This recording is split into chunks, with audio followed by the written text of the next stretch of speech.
So welcome everybody to the Collaborative E-Learning Strategies session today. Thanks for joining us. We're just looking forward to sharing instructional strategies that support collaboration in the remote classroom. We're going to talk about collaboration between students and teachers. So we're just going to introduce ourselves. My name is Caitlin Reichert. I'm one of the special education teachers and instructional coaches at Glenbrook South. And then I'm co-presenting today with Matt Berkey. He is a French teacher and an instructional coach at GBS. And really, if you don't know us coaches, we are here to support teachers at South with their goals for their classroom. And we work on student-focused instructional strategies, and we run book groups and other presentations throughout the year. So thanks for joining us. Like we said, we're going to talk about a few things before we get started. As many of you are aware, these are our norms for our session. So we just ask that you mute your mic. There's a lot of people in the room, even though you can't see everyone. If you do have questions as we go along, feel free to type those in the chat. It's kind of like raising your hand. Or feel free to unmute and interrupt and share out that question that you might have. If you also want to stick around at the end of the presentation, we'll be here for just 10 minutes to answer any questions or help with that attendance form that we'll be sending out a little bit later. And these are just our general reminders. All of our sessions are going to be recorded, so at the end of the summer, you can watch back if you need to. And then after the session is over, we'll be pasting in that attendance link in the feedback form inside the chat. So look out for that. That's how you get paid, and that's how we get feedback based on the session you attended today. And if you want to attend any of our other GBS sessions through the coaches, you can check out those sessions on our website or look out for our weekly email that we have going. And finally, there's lots of other good presentations going on this summer by district, GBS staff, and GBN staff. So just check out your emails for more information on those topics. And while we're on that topic, Caitlin. Yes. Just a reminder, we've noticed that a couple people have signed up for sessions twice. So like this session will be run again in August, and somebody has signed up for this session now and in August, which is fine, and people are welcome. You will only get paid to attend the session the first time, though. Just so that you're aware. Thanks, Matt. All right, so this is what we plan to cover today. We really want to talk about setting norms, expectations, and roles for students during collaborative activities. And we're going to also talk about an offshoot of collaboration, so collaborating with other colleagues like co-teachers, instructional assistants, and kind of using students as a support in your virtual classroom. And then Matt's going to talk about peer-to-peer collaboration activities that you can do in synchronous and asynchronous settings. And then finally, we'll wrap up with some collaboration, accountability, and reflection that students can engage in. So we saw that the University of Michigan developed an active learning continuum that highlights instructional strategies. And really, the continuum scale just goes from simple learning strategies to more complex ones. And when we saw that, we adapted it to the most collaborative e-learning strategies that can be done in the remote space. So you might notice some strategies are active learning opportunities that you can provide students in that in-person traditional classroom setting, which is great. So looking at more of the simple in terms of preparation, we have brainstorming, discussion boards, and think, pair, share. You can do all of those on a remote space. And then there's some more complex and advanced collaboration activities that students can participate in, such as peer review, case studies, and jigsaws. And Matt will talk specifically about how to create some of those activities in the e-learning environment. And if you're interested in looking at the actual document that we base this slide off of from the University of Michigan, Matt is pointing to it right now. It is linked up there, so when you get the slides, you can feel free to click on that if you want to review that further. So once again, we just want to mention that the ideas in this presentation are always grounded in research, and we know many of you have attended already one of our sessions before, so we just want to make this brief. But as we've discussed, John Hattie has collected macro data to determine what he calls effect sizes and designates a value of 0.4 for 1 year's worth of learning for a student over 1 year's time. So any input that has an effect size of more than 0.4 is known to make a higher impact on student learning and achievement. So when it comes to instructional strategies, his research shows that certain things that we can do as educators can have a really big positive impact on kids, as long as we do these strategies with consistency and fidelity. So for example, when it comes to collaboration, we can first look at this cooperative versus individualistic learning strategy that's particularly competent. It's ranked as a 0.55, so it's definitely in that medium to high impact area.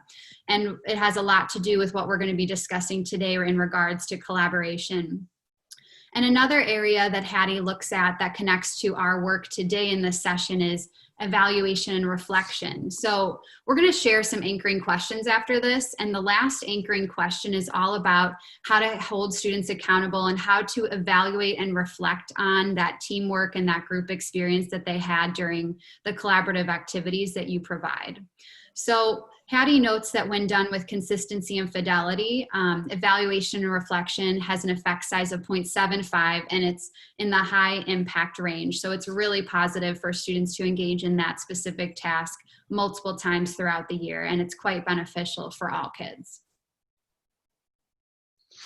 So as I mentioned, these are our key questions that we're going to kind of explore during the session. So prior to creating online collaborative activities for students, we want you to consider some of these questions, and they're going to be guided through our presentation.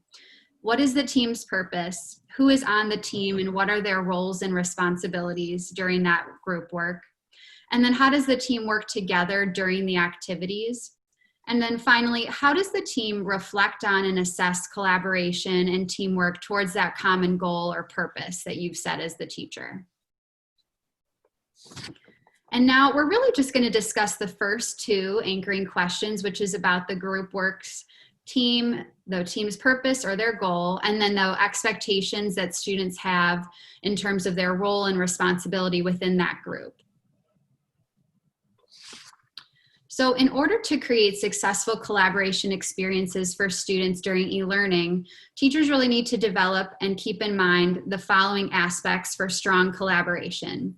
Always keeping in mind that teamwork and collective input from all members is crucial, and that when the team is together, each person needs to know their job and their role very clearly. And finally, all of the kids should be working toward that common purpose or goal that you as the teacher set for them ahead of time. And if any one of these pieces is missing, the group will lack that feeling of collective efficacy, and they may struggle to achieve that goal that you're looking for at the end of their work. And we also know that students might feel segregated in e-learning. We know that there are many students who miss that face-to-face interaction that they get in the building with peers and with teachers. So by creating valuable collaborative expectations and group activities, it's really important that they feel that sense that they're together and they're getting that social piece that they might be lacking at times. So before we get into the activities, we're first going to start with expectations for collaboration. And just like any new school year, teachers always strive to set out clear expectations for students before they participate in group activities. And during e-learning, it's just even more important that we set clear peer-to-peer collaboration expectations. So first, make sure that you talk about those specific expectations before the activity starts. And I'll share a format for you on the next slide that you can use to kind of guide the way that you can explain your clear expectations to kids. And then next, don't forget to be clear about what work for the team will be done synchronously and asynchronously so that students can plan ahead with their time. And then also, we want to make sure to create an activity-specific goal that students need to accomplish, which is part of our first anchoring question on collaboration. What is the purpose? Why are they doing this activity together? So like I mentioned, prior to having students engaging in collaborative activities, it's really critical that students reinforce or teachers reinforce the specific expectations that you have for them in that group work. So Act Talk Space is the structure that you can help kind of guide your thinking for the behaviors that you want to be seeing from your students when they're working together. And some of you might be familiar with this strategy because it was adapted from a classroom expectation strategy called Act, Talk, Move, or ATM. So if you're at South, you might have heard that before. So for ACT, really, it's mainly telling students what you want them to be doing. What should you be seeing them do physically? And then talking how, where, and when, and about what should the kids be discussing when they're together in that group. And then finally, we're not talking about the M for movement because it's a little bit different now with e-learning. So with regard to space, we know that there might be some limitations, or you as the teacher want to set some expectations about what the students have in their physical space through Zoom. So their background, their appearance, clothing, etc. And really, you can develop expectations for collaboration and group work any way that you prefer, but know that this is a good strategy and a framework to do so. And if you did want to dive more into creating specific expectations for collaboration, there is another workshop that us coaches are presenting on August 11th. If you're interested, feel free to sign up. So when creating collaborative activities, it's really important to think through each student's role and responsibility within the group. So the first way to get students' input on their roles prior to a collaborative activity is sending out a Google form that really just asks them their preference about working with peers. I'm going to have Matt pull that up right now so we can see the sample. It's a short Google form. It's only like 5 questions. I just said that this is something that they're going to fill out before the activity. It's their preferred name. And then questions 2 and 3 are the same, but the difference is that they have to choose their top choice in terms of which role or responsibility they want to have, and then what their second choice would be. The reason that's important is so that you as the teacher can have some flexibility when you're creating those groupings. And then the last 2 questions, 4 and 5, are really just more focused on that individual student, kind of how they take on group work. How do they see it? Do they take the lead? Do they wait for someone else? Do they just want to divide and conquer and work more separately? And then finally, if there's any other information that the student can provide you to help you when you're creating groupings. So this is a really good way to get in student voice and also to get to know your students, since you won't be meeting them. You might not meet them face to face. It's important to get some of their personality traits and the way that they function through this survey. Thank you, Matt. And so if you do want to steal or adapt this form, it will be linked in the email that you'll get with the slides. So feel free to take it and use it here. And as you notice, so for that second bullet, we're talking around clear responsibilities. So, as you saw in the survey that I shared, they were written clearly in terms of student-friendly language, and it was listed out. It just didn't say recorder. It said exactly what the recorder does so that students know when they're doing that job, what their true tasks are. And then finally, I listed a few different roles in my sample form, but there are more here listed on the slide.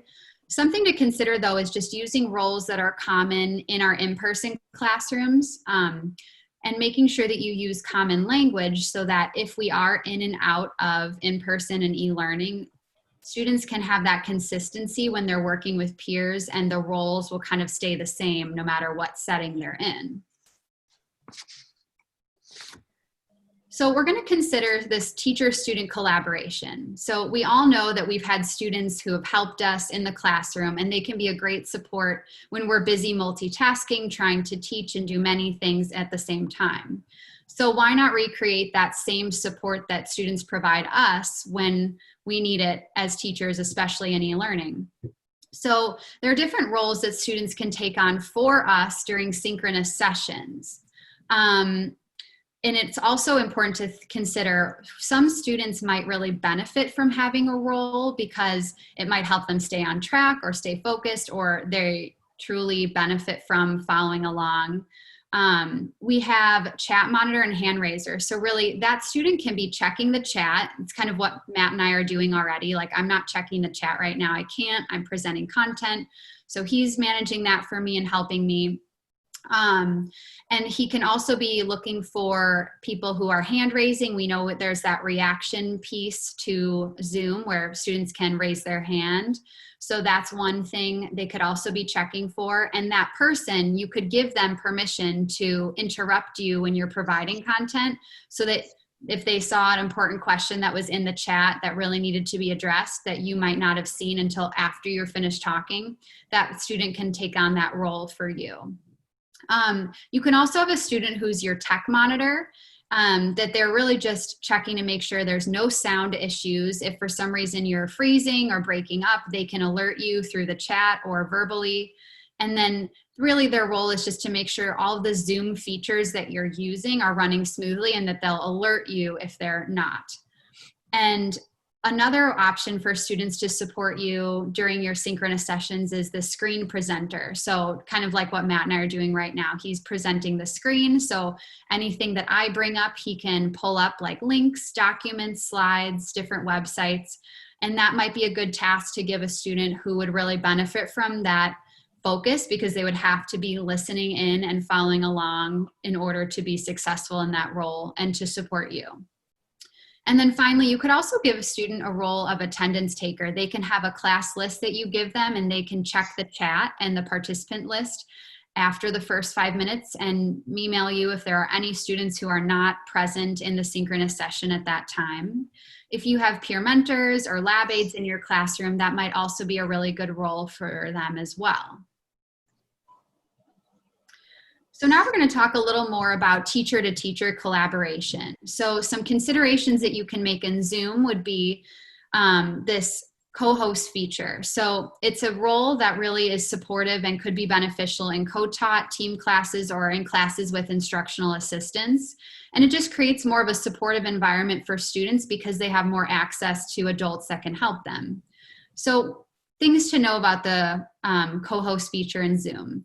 The co-host can be assigned by the host, and they can share screens, they can annotate, they can create polls or monitor polls that you're giving. They can mute everyone's mics or individual people's mics. Some disadvantages, they cannot create a breakout room, which would be really handy. So right now, only the host can do that, but they can be really supportive. I have linked the Zoom's official website here. There is a video that we're not going to show you today, but if you want to see it, it's right there. And it just goes through how the host does this, how they change someone over to a co-host, and then how they kind of can use some of these co-host features. And then just consider giving instructional assistants roles like I suggested in our last slide. So some of those student roles could also be transferred over to an instructional assistant that you have in your classroom. And really, by creating these specific roles for all teachers in the room, students will just have multiple resources and be able to seek out support when needed. So you're not the only one managing different aspects of technology while also delivering content.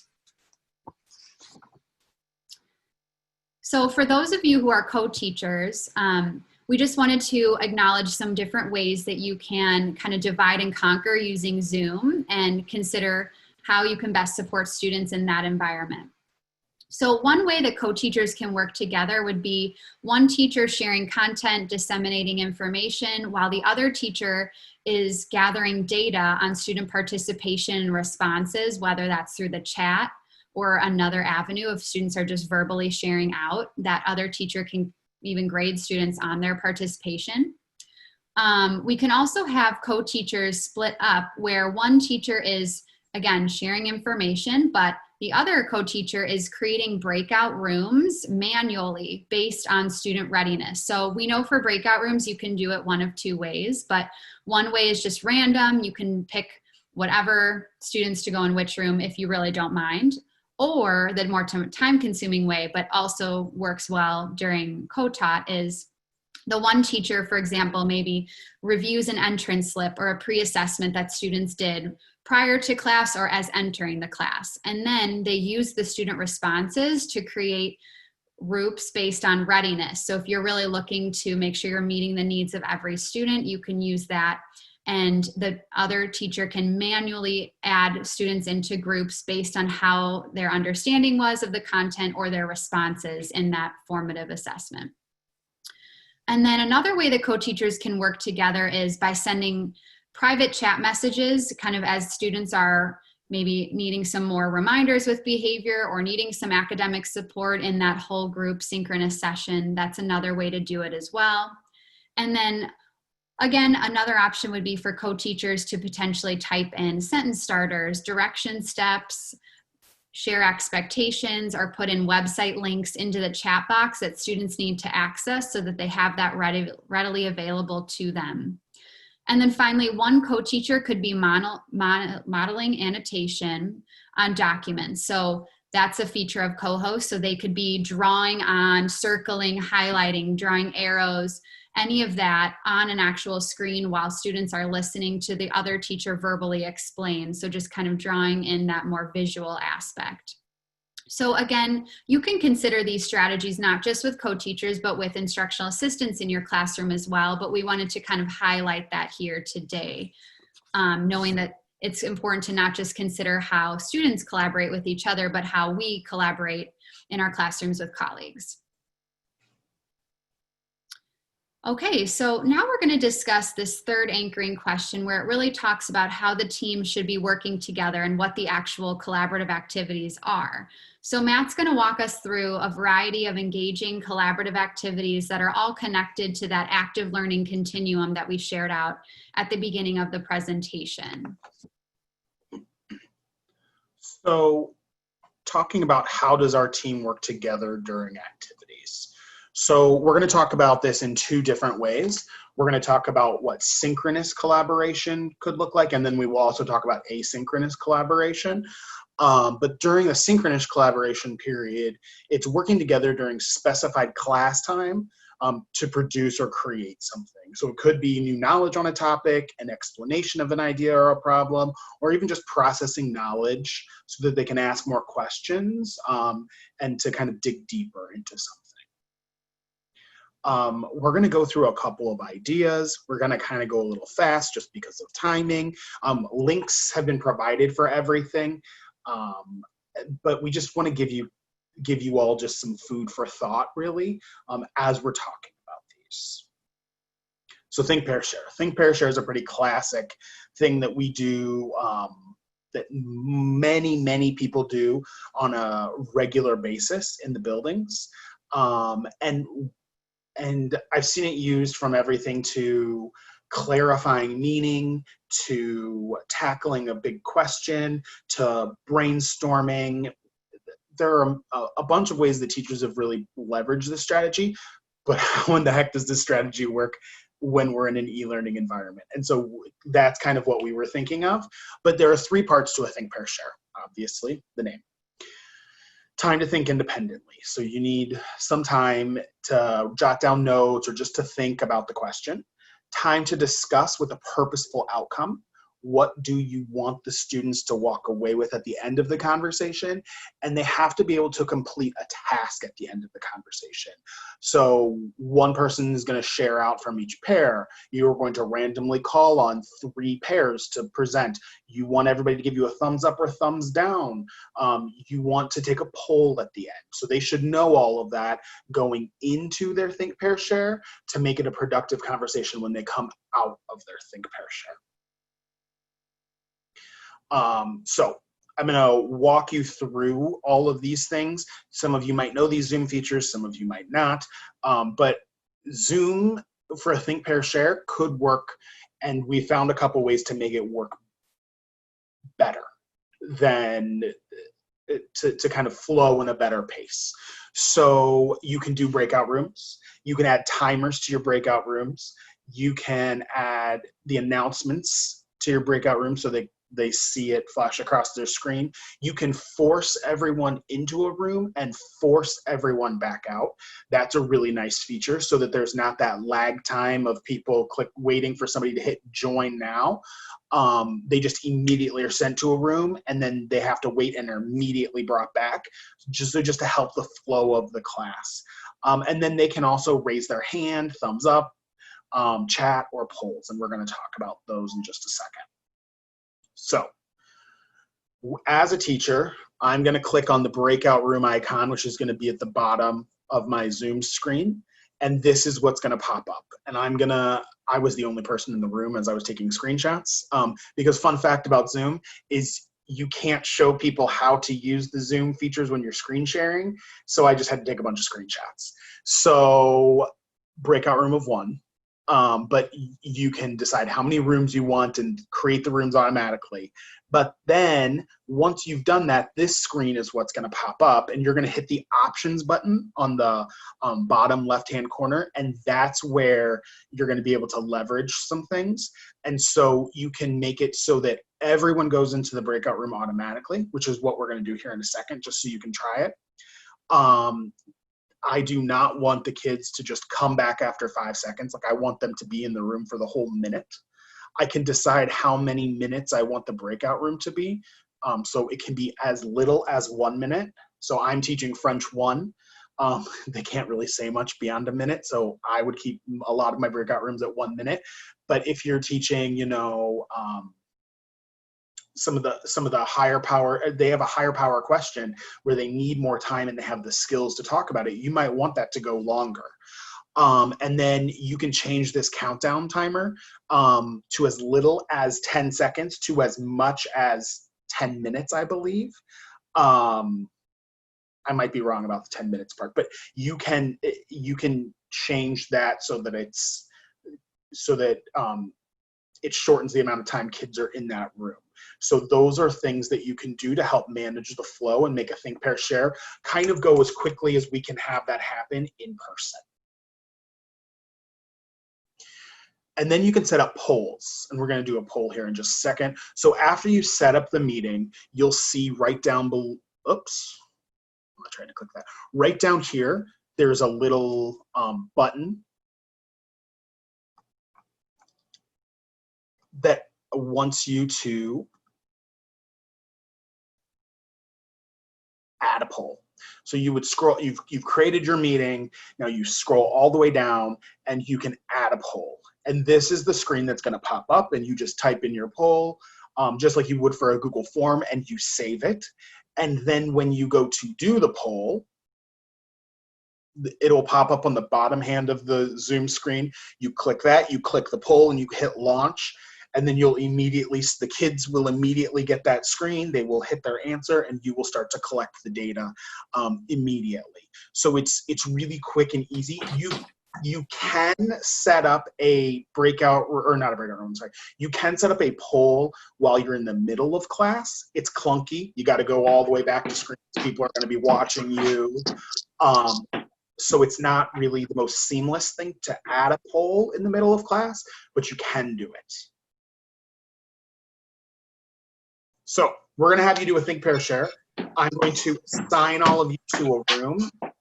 I am going to make you're all going to just automatically go. You're going to have 1 minute and 10 seconds. These are supposed to be thought-provoking questions. This is the best thing I could come up with the top of my head. Who makes the best deep dish? Giordano's, Lou's, Pequod's, or no one? You don't like deep dish pizza, or you don't like the choices I've made? If everybody could mute their mics for us, please. Thank you so much. Or no one. So you're going to go into a breakout room with somebody. You need to reach a consensus, and then we're going to vote when everybody comes back. Next strategy that we want to talk about is Jigsaw. So Jigsaw has a huge effect size, 1.2 effect size, but it has to be done correctly. And so there are some steps to make sure that the Jigsaw really kind of works in this way to be most effective. So Jigsaws were invented to create collaboration and not grade competition. So actually, Jigsaws were invented in a university in Texas that had just desegregated and working towards integration, and professors were trying to find a way to integrate the races to work collaboratively together, and that's how this strategy was actually developed. Interesting side note.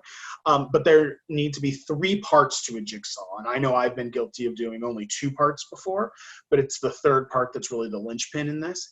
is to have an expert group. They're the group that really digs into a topic and that they become the so-called experts. Then there's the home group, the group you come back to, where you share out and you kind of jigsaw.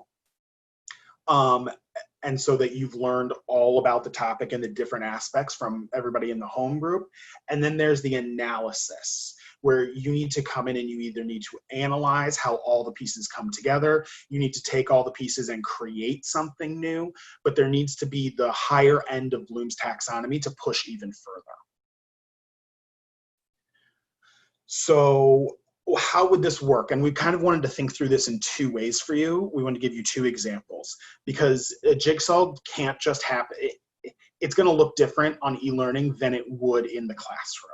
So maybe before day one, they've read and prepared what they need, and then they come into the synchronous session on day one, and they're prepared to compare work with the expert group to make sure that they have the same understanding and everybody has that foundational knowledge in the expert group, and they're ready for key takeaways. They go away, they come back day two synchronous, they go back to their home group and explain what's happening, and explain the takeaways so that everybody is clear, questions are answered, and everybody has a good, solid understanding of all the pieces of the puzzle. Then they need to do some kind of analysis, and that could happen asynchronously day two, where they analyze the topic, they dig deeper into a problem that goes off of that. They create a product based off of their now knowledge of all of the pieces. But you're just going to have to really kind of backward plan this. Like, what do I want at the end and how many days is that going to take to accomplish? Because it's not as easy as I have 90 minutes and I can do an effective jigsaw in 90 minutes. Here we go. Because the e-learning environment is just going to look a little different. So here's an example, like just really concretely from one of my French classes. So there are 5 chapters in The Little Prince that are all the same, and they have the exact same information. It's just they're teaching you 5 different things about how basically it's not so much fun to grow up, all the sins of adults. And so those 5 chapters become jigsaw because they have the same structure, they have the same ideas. It's just the key idea that they're all trying to take away. And so it's a good opportunity to break up the pace of the book. But so they all go home, they read their assigned chapter, and then they answer some comprehension questions about the book to make sure that they're understanding the French. Then they come in, they make sure that they all have the same understanding. They fill out this chart. That's day one. Then they go in, they explain to the rest of the group, their big group, like, what social commentary is the author making about these adults? So how is the author making social commentary about adults? And that's what everybody in the entire class needs to understand about those 5 chapters. And then the creation, then they need to go and they're going to create an additional character. So here comes the analysis and evaluation piece.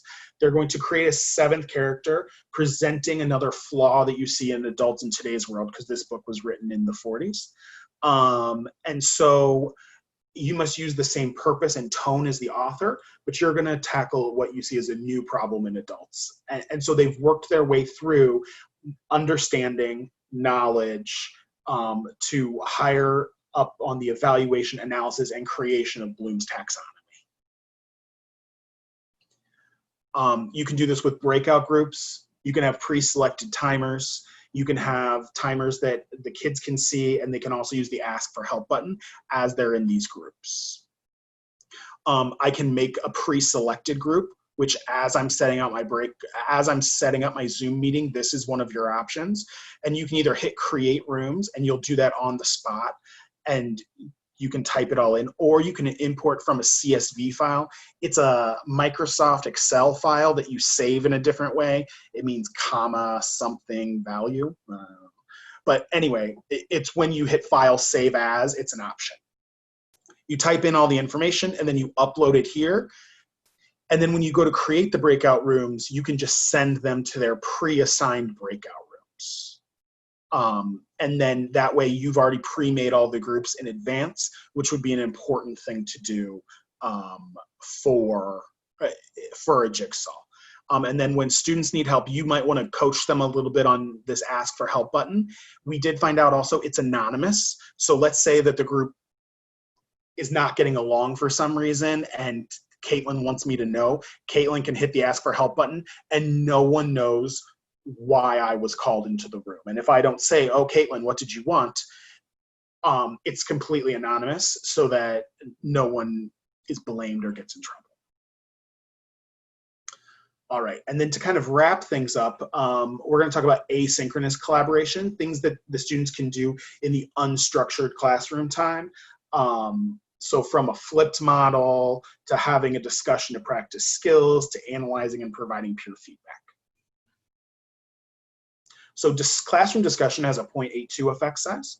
And in researching from a lot of universities, all of their research is showing it doesn't matter, the tool doesn't matter, and how you organize the discussion doesn't matter. What matters most is having an organized process that the kids understand.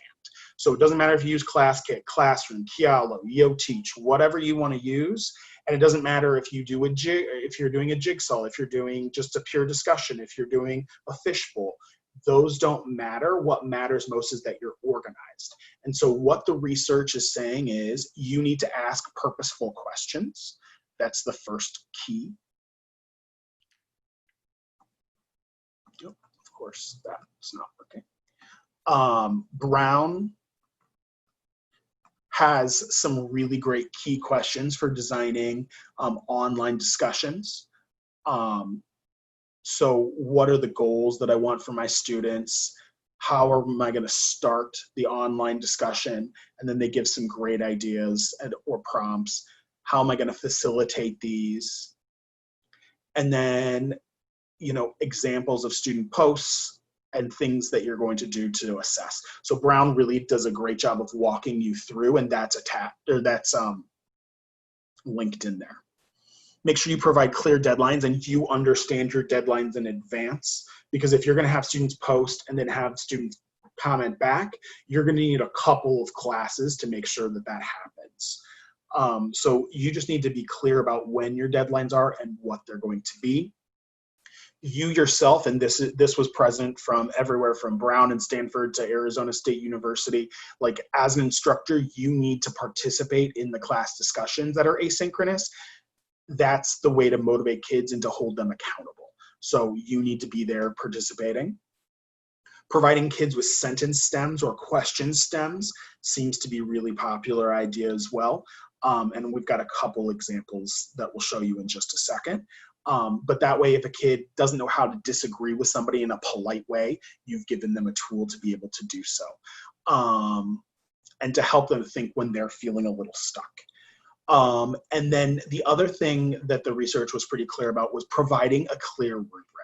The University of Delaware actually has an asynchronous discussion participation rubric where they break everything down. So this will just be something for you to look at to give you food for thought on what you could do, but how often are they participating? What's their initial post look like? How are they doing follow-up posts? So that might be a good thing for you to look at if you're thinking about this, but it did make it very clear that you need to clearly tell students how you're assessing them and what your expectations are in a clear rubric. And then at the bottom, they give you some sentence stems that you could give to students if you're, depending on what your desire is. Here, they're really trying to focus on higher level thinking skills. And so they have a lot more of the higher up for excellent. And so here they have higher level thinking skill sentence stems, but just something to kind of chew on yourself as you're looking through this later. Finally, the last thing that was on the research was this idea of peer review. So students are reviewing each other's work for multiple ideas to get critical guided feedback and to take some of the load off of the teacher. Because if kids are wrestling around in a clear, organized way with some of the stuff, it helps to take off some of the load off of you of, there's a misconjugated verb. Well, Johnny already helped Susie catch that. Or there's the third step of the problem is completely missing. You need to go back and fix that. Well, that's already been seen by somebody else and pointed out so that you can kind of dig into more of the meat of the topic. It also gives them an authentic audience. The more of an audience you can give them, the better. It helps students see how it reads. So maybe they think it sounds, there are lots of times where I think something sounds great in my head, but then when somebody else goes to look at it, it's not as ideal. They get to see another example of student work. And the University of Wisconsin actually has some great ideas. They are way too challenging for most of our classes, but the way that they have broken it down makes a lot of sense and would be really easy to scale back. So having the partner create a reverse outline about what the paragraphs look like and what everything is in there, a conciseness review, is this concise, or the author's choice, and the author comes in and says, here are 2 things that I want you to specifically look at for me and give me critical feedback on. And as you can see, our kids aren't really, we're not doing the literature reviews with gaps in literature and organization of our methods as much, but it gives a clear idea of maybe what you want them to do, to have them tackle it on their own, and also really is a powerful way in pushing them forward in their thinking. The last thing that we wanted to talk about is collaborative brainstorming. And in that is this idea of using Google Drawings, where students can go onto a Google Drawing. It's one of Google's apps beyond Sheets and Slides and all of that stuff. But students can go on there and they can collaboratively create flowcharts and graphs. They can create storyboards. They can work on problems together, and it maps it all out. It shows you when you go up to the revision history, or the version history as it's called, and file version history. You can go through and see who's done what and where they are and the steps that they all worked on it in. But this link here that Caitlin found is fantastic. It has an example for every single discipline, and it shows you how to use Google Drawings in an effective way for that particular discipline, and for the collective brainstorming idea. So that's linked in there and is a powerful tool for everybody to get something out of it depending on the courses that they teach. So the last anchoring question is looking at, how does our team reflect on and assess our collaboration and teamwork toward the purpose?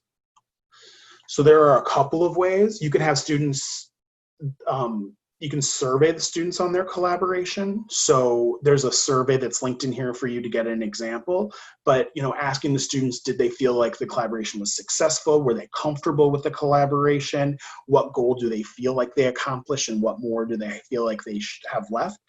So you can kind of get feedback as an instructor on how that collaboration is going. And then it's consistently monitoring the evidence. In an e-learning, so in the classroom, it's really easy. You can just walk around and you can see who's doing what, who's participating, and are they working towards what I'm asking them to. But if you're sending them into breakout rooms, that's not as easy. So you have to think of ways that you want them to collect that evidence, and how they're going to give you the evidence that they're working towards that goal. Is everyone going to share out? Is everyone going to do an exit slip? Are they simultaneously filling out a Google Doc while you are, while they're discussing in their groups? And is there a record keeper that's doing that? Or, this is a strategy I've learned as being a world language teacher, but when we go to the language lab, you can randomly pop into any kid's conversations at any time in the language lab. Just like in Zoom, you can randomly pop into any room and there's no advanced warning. And the kids catch on really quickly. It takes 2 or 3 lessons, but after they realize you're going to pop in at any time, the horsing around kind of stops. So that's another strategy to use as well to kind of keep them on task, is just randomly popping into every single room to kind of check on progress, and to also watch for, just some classroom management of the behaviors. But that's something that you just really need to think through, and how it's going to work best for your workflow and for your particular classroom. So kind of flew through all of that. We knew we were going to. And we have about 9 minutes left. So we're going to take about 6 minutes to put everybody into small group breakouts to collaborate with your colleagues. What strategies from this presentation could work for you? Is there something that I talked about or Caitlin talked about extraordinarily quickly that you might have some questions about? Or is there something else that you've done that worked really well that we didn't mention in this presentation? So we're going to send everybody into some breakout rooms for Jolly. That was really fast. We went through a lot of information very quickly, but it is all linked in the presentation that you will be receiving in a little bit. So we just want to say thank you for attending today. And we're going to share the link out for attendance. So please make sure you fill out the link for attendance so that your attendance is registered. And don't forget that there are supports available. The GBS instructional coaches are available for help to dig through and think through some of these things. And there are also the district technology support team as well, as we're thinking about Zoom and how some of those functions work.